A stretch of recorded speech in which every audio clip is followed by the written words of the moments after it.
नमस्कार, मी पंजाब डाके 1 तारखेपर्यंत म्हणजे 1 ऑगस्ट पर्यंत जळगाव जिल्हा, धुळे जिल्हा, नंदुरबार जिल्हा, नाशिक, कळवण, त्याच्यानंतर अहिल्यानगरचा काही भाग, इकडं वैजापूर ह्या भागामध्ये म्हणजे आणखीन 2 दिवस म्हणजे थोडा भाग बदलत विखुरलेला स्वरूपाचा पाऊस पडणार आहे.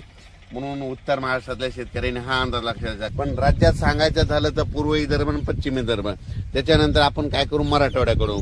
मराठवाड्यामध्ये परभणी जिल्हा, हिंगोली जिल्हा, लातूर जिल्हा, नांदेड जिल्हा, वाशिम, त्याच्यानंतर बीड जिल्हा, धाराशिव जिल्हा, सोलापूर जिल्हा या भागामध्ये आणखीन आजच्या दिवस थोडं वातावरण राहणार आहे. मात्र 1 तारखेला मात्र मराठवाड्यात ठिकठिकाणी असं चांगलं 1 ऑगस्टला सूर्यदर्शन घडणार आहे, म्हणून हा अंदाज लक्षात घ्यायचा.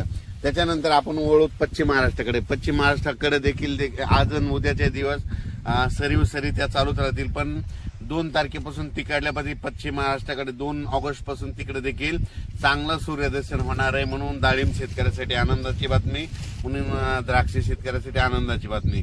त्याच्यानंतर काय करायचं, आपण पूर्व आणि पश्चिम विदर्भ 6-5-11 जिल्ह्यामध्ये म्हणजे वर्धा, नागपूर, भंडारा, गोंदिया, चंद्रपूर, त्याच्यानंतर अकोला, यवतमाळ, बुलढाणा, अमरावती या भागामध्ये पूर्व आणि पश्चिम म्हणजे 6-5-11 जिल्ह्यामध्ये तिकडं आणखीन 1 तारखेपर्यंत थोडं ढगाळ वातावरण आणि तुरळक ठिकाणी पाऊस देखील असणार आहे. पण 2 तारखेला मात्र चांगलं असं सूर्यदर्शन होणार आहे.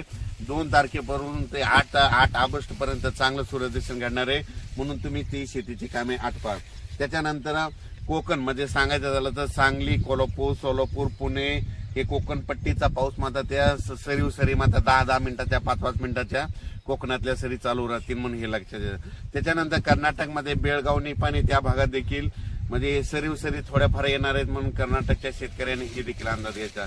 पण राज्यात परत तुम्हाला सांगू इच्छितो की आता परत 1 ऑगस्ट पासून ते 8 ऑगस्ट पर्यंत काय होणार आहे, चांगलं सूर्यदर्शन होणार आहे. पावसाचा जोर कमी होणार आहे. मग पाऊस नंतर राज्यात कधी येणं, शेतकऱ्याने कधी कामं करून घेतली.